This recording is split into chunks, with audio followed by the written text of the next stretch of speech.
So in this video, I'll take you through a selection of core exercises.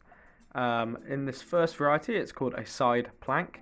So in opposed to the regular plank, now we are literally just on our side. Makes it a fair bit harder, and it also allows us to focus on each side of our core independently from the other. Advantage of this over a static regular plank is you don't have to be in this position for minutes on end, as it is much more challenging. So build this up over time. Start with 20, 30 seconds, whatever's manageable for you, and then build it up week on week.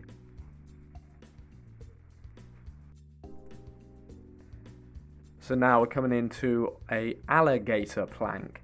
So this is just a variety of a plank that allows a bit of dynamic movement. So the main function of one of the functions of the core is to stabilize our spine.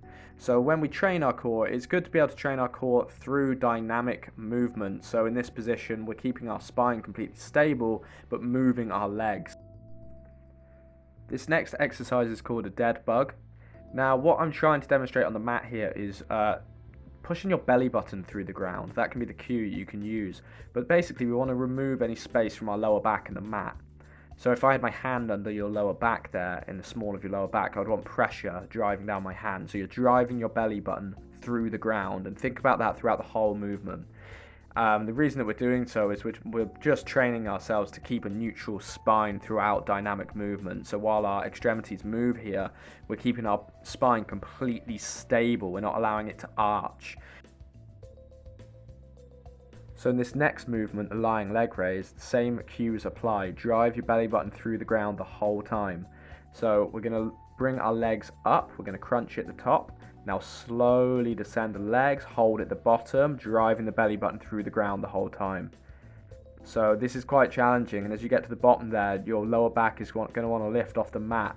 So try and just keep driving through the ground, driving your belly button through the mat, no space in between.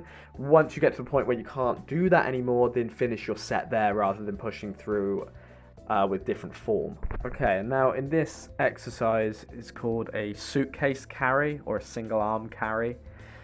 So although this looks very, very easy, to execute this exercise properly does really work the core, but what you need to do is you need to brace your midsection like somebody is going to punch you in the stomach really hard, and you need to keep that tension the whole time. The harder you can brace your core, the more challenging this exercise will be. You'll see that I'm taking very slow and deliberate steps, trying to spend some time in the air, which is going to allow us to work a lot of the stabilizer muscles in our midsection. Now, another variety you can do is a march, where you're slowly bringing each leg up and spending a bit more time on one foot.